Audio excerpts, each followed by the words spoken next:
What's up, YouTube? Back at it again with another banger video. This time we're taking a look at George Harriman's Krazy and Ignatz in Tiger Tea.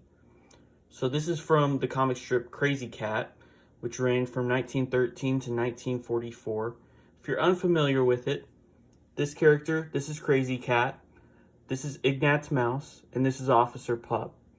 And the basic storyline of most of these strips would involve Krazy Kat in love with Ignatz Mouse. Ignatz Mouse does not like Krazy Kat and is always throwing bricks at Krazy Kat. That's a recurring joke. And Officer Pup loves Krazy Kat and is always trying to arrest Ignatz Mouse for throwing bricks at him. And also the gender of Krazy Kat, it's inconsistent. So if you hear me go back and forth between him and her, that's the reason why. The strip ran for 31 years, and George Harriman never settled on whether his main character was male or female.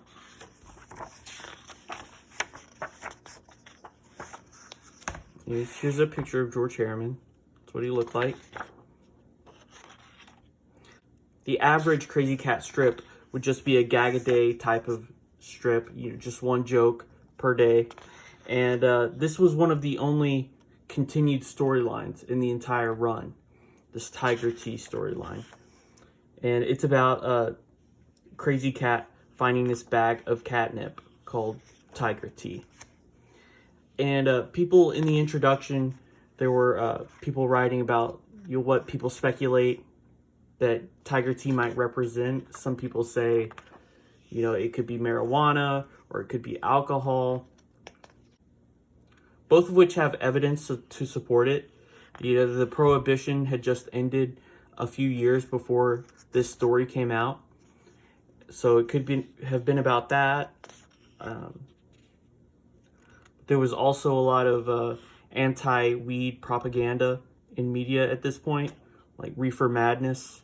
That movie came out the same year as this. I think marijuana was outlawed the year after this came out.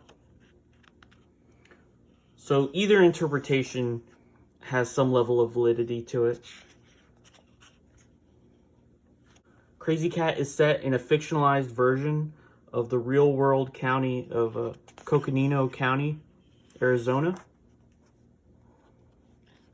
which is where the Grand Canyon is. So you'll see a lot of these geological formations, giant boulders and stuff in the background. A lot of these strips.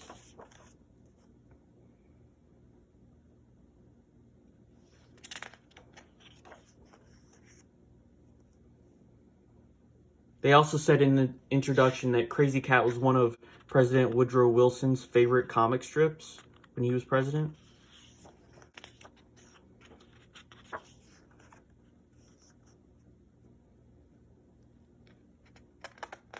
And Krazy Kat, even though it's over 100 years old, it still has a reputation as being one of the best comic strips of all time.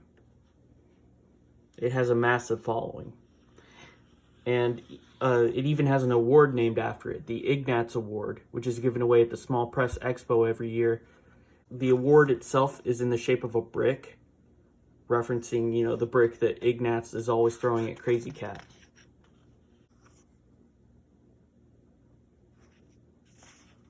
See, there it is right there.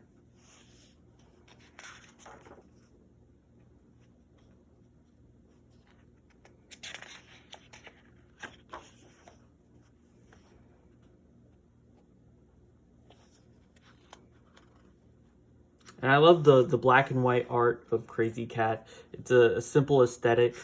It proves that you don't really need color in your strip to make a beautiful comic. Although there were color strips, in the Sundays.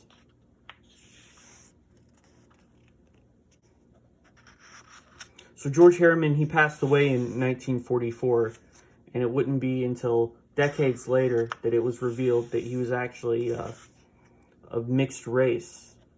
He had kept that a secret his entire life, and for professional reasons, I suppose. Also, another trope about this strip is that a lot of the words are spelled out phonetically,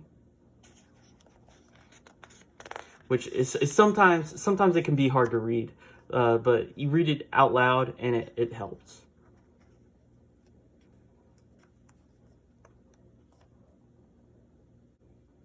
I had the opportunity to see a George Harriman original while visiting the Billy Ireland Museum in Columbus, Ohio.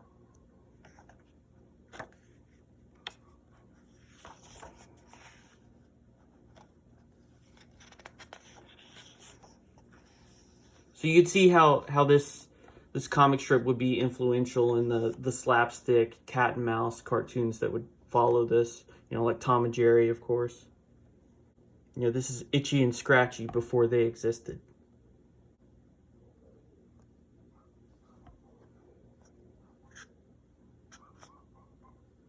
And that's the end of the book. I hope you enjoyed it. And I would recommend you check out more of these Krazy Kat strips if you're interested in early comic strips or turn-of-the-century comics. If you like this video, please like, comment, and subscribe. And I'll see you in the next one. Thanks for watching. Bye.